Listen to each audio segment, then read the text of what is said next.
বিলাসবহুল ভবনের ছাদে হাঁটতে হাঁটতে ফোনে কথা বলছেন, ব্যাকগ্রাউন্ডে হিন্দি গানের মিউজিক বাজছে। কখনো 5 তারকা হোটেলের লবিতে বৈঠক করছেন অন্যদের সঙ্গে, কিংবা বিলাসী বারে বসে বিয়ার খাচ্ছেন। এমন হাজারো ছবি ও ভিডিও শেয়ার করা আছে নিজের ফেসবুক ওয়ালে। সামাজিক যোগাযোগ মাধ্যমে তার ফলোয়ারও কয়েক লাখ। নির্দিষ্ট পরিমাণ ফলোয়ার সংখ্যা পার হলে সবাইকে ধন্যবাদ জানিয়ে ফটোকার্ডও শেয়ার করেন ডেভিড ইমন। পুরো নাম মোবারক হোসেন ইমন। ফেসবুক ঘাটলে প্রথম দেখায় মনে হবে হিন্দি ছবির সেলিব্রিটি কোনো নায়ক। বাংলাদেশের গণমাধ্যমে তাকে নিয়ে কোনো সংবাদ প্রকাশ হলে নিজেই শেয়ার করেন, অতিরঞ্জিত কিছু লেখা হলে প্রতিক্রিয়া জানান। সুদর্শন এই যুবকই এখন চট্টগ্রামের আন্ডারওয়ার্ল্ডের নতুন আতঙ্ক। নগর পুলিশের ঘুমও কেড়ে নিয়েছেন তিনি। সবশেষ আলোচনায় এসেছেন গত সোমবার দুপুরে বাকুলিয়া এক্সপ্রেস রোডে একটি ইন্টারনেট সেবাদানকারী প্রতিষ্ঠানে হামলা ও ভাঙচুর চালিয়ে।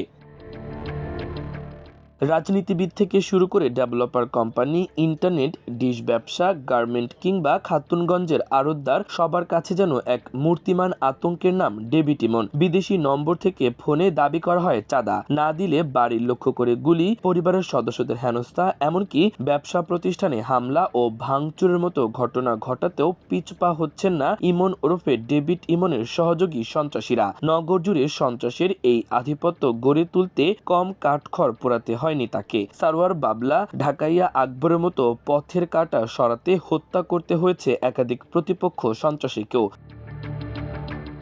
চট্টগ্রামের আন্ডারওয়ার্ল্ডে ডেভিড ইমনের নাম আলোচিত হয় 2024 সালে আওয়ামী লীগের পতনের পর থেকে। শুরুতে বিদেশে পলাতক শীর্ষ সন্ত্রাসী বড় সাজ্জাদের কয়েক সহযোগীর একজন হিসেবে নাম উঠে এলেও ধীরে ধীরে একক অস্তিত্ব জানান দেন তিনি। যদিও বড় সাজ্জাদের সহযোগী হিসেবেই এখনও পরিচয় দিতে স্বাচ্ছন্দ্য বোধ করেন ডেভিড ইমন। গত সোমবার দুপুরে নগরীর বাকলিয়া এক্সপ্রেস রোডে ডিডিএন নামের একটি ইন্টারনেট ব্যবসা পরিচালনাকারী প্রতিষ্ঠানে হামলা চালিয়ে ভাঙচুর করে 30 থেকে 35 জনের একদল সশস্ত্র সন্ত্রাসী। ওই ঘটনার পর ওই প্রতিষ্ঠানের মালিকের সঙ্গে ডেভিড ইমনের একটি ফোনালাপ ফাঁস হয়।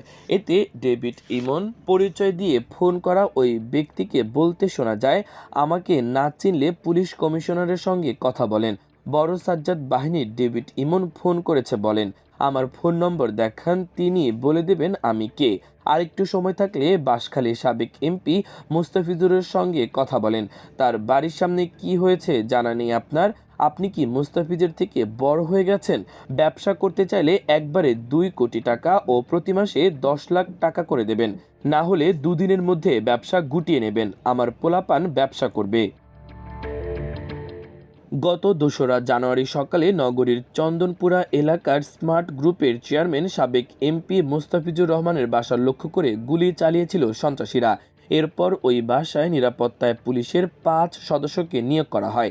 2 মাসের মাথায় পুলিশ পাহারা থাকা অবস্থায় 28 ফেব্রুয়ারি সকাল 5:30টার দিকে ফের ওই বাসা লক্ষ্য করে একের পর এক গুলি চালায় সন্ত্রাসীরা। কোটি টাকা চাঁদা না পেয়ে বড় সাজ্জাদের বাহিনী ওই হামলা চালায় বলে দাবি করে পুলিশ। পরে 30 লাখ টাকা দিয়ে মোস্তাফিজ রেহাই পান বলে এলাকায় প্রচার হয়। তবে এ ব্যাপারে পুলিশ কিংবা মোস্তাফিজ কেউই পরে আর কথা বলেনি। সবশেষ ডেভিড ইমনের ফোন কলে ফের সামনে এলো মোস্তাফিজের বাসার ওই আলোচিত ঘটনা। সিএমপি কমিশনার হাসান মোহাম্মদ শওকত আলী জানান, বাকলিয়ায় ব্যবসা প্রতিষ্ঠানে হামলার ঘটনায় ডেভিড ইমন সহ জড়িত সন্ত্রাসীদের বিরুদ্ধে মামলা হয়েছে। সন্ত্রাসীদের গ্রেপ্তারে একটি টিম কাজ করছে। দ্রুততম সময়ের মধ্যে জড়িতদের গ্রেপ্তার করা হবে। আক্রান্ত প্রতিষ্ঠানের মালিক আগে থেকে চাঁদা দাবির বিষয়টি প্রশাসনকে জানাননি। এ কারণে আগে থেকে ওই প্রতিষ্ঠানের নিরাপত্তায় প্রশাসনিক পদক্ষেপ নেওয়া সম্ভব হয়নি।